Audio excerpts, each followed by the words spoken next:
November is Alzheimer's Awareness Month, and in a minute, we are going to meet the best-selling author named Greg O'Brien, who tells his personal story about battling the disease. Then, two people who have dedicated their lives to defeating Alzheimer's. But first, A Place Called Pluto. It's a documentary about O'Brien that shows his daily struggles.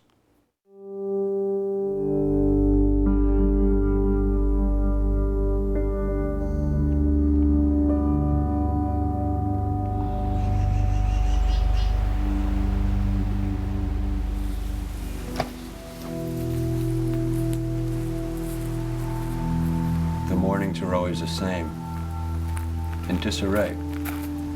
At first light, I must focus on the 5 W's before tossing the covers. The who, where, what, when, why, and how of life. As if rebooting my faithful MacBook Pro. On doctor's advice, I've begun labeling.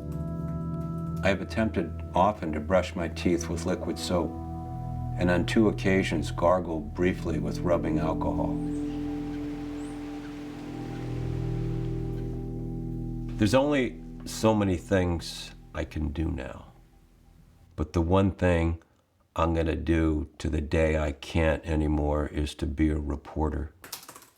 And I'm writing a book. It's tentatively titled On Pluto, Inside the Mind of Alzheimer's. I'm doing maybe what my mother wished she could do, is to give people a blueprint of how to fight through this.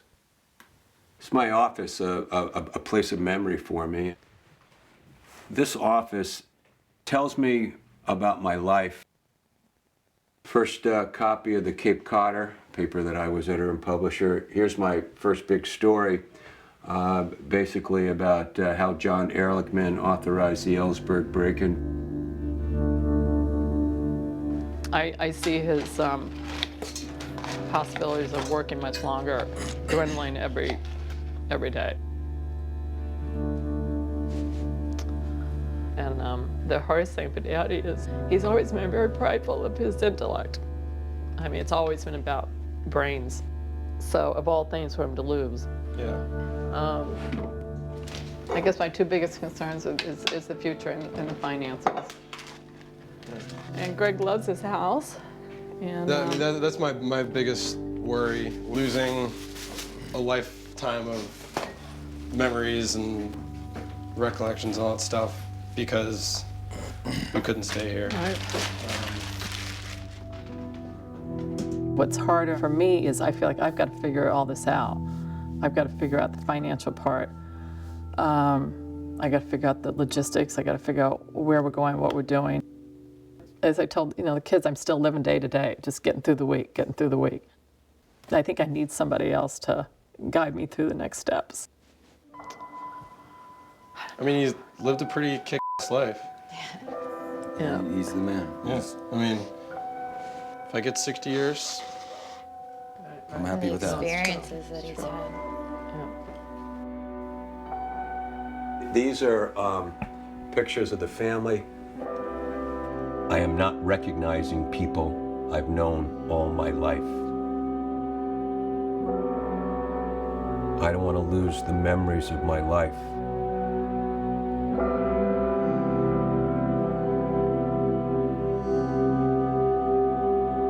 I look at these photos and it brings me back and gives me purpose.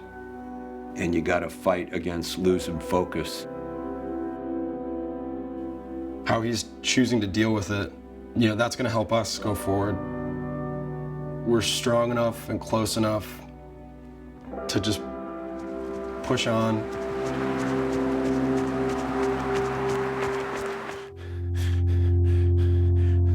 At twilight, I'm back on the mat with the monster. That's why I run several miles each night, to increase the cerebral flow as the sun sets and more confusion takes over. I run until my legs give out. I'm in this race against this demon called Alzheimer's, and I see it gaining on me. And when it gains on me, I try to run faster. And I'm gonna keep running faster. But I know the denouement of it from my grandfather and my mother, there's a time that it's gonna overtake me. There's only so long you can fight. When he has to be on point, you know, he'll save up all of his energy and he'll do really good, but then he just has to shut down.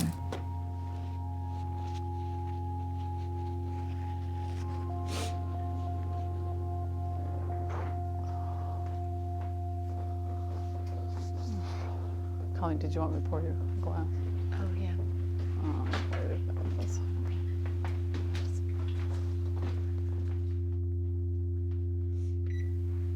This place called Pluto, there's no pressure anymore. And I don't want to sound like, trying to think of the word, a guy who gives up, because I'm not. But sometimes you have to give in.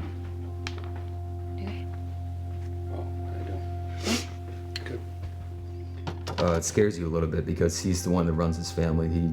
He's done everything for all of us, and it's pretty sad to see sometimes. It just sucks knowing that the guy that I knew when I was growing up, one of my best friends. Right, let's say a prayer. I've lost him forever. We thank you, Lord, for everything that you've given us. But the worst part is I'm still gonna have to see him and know that he's gone. That's why this disease sucks.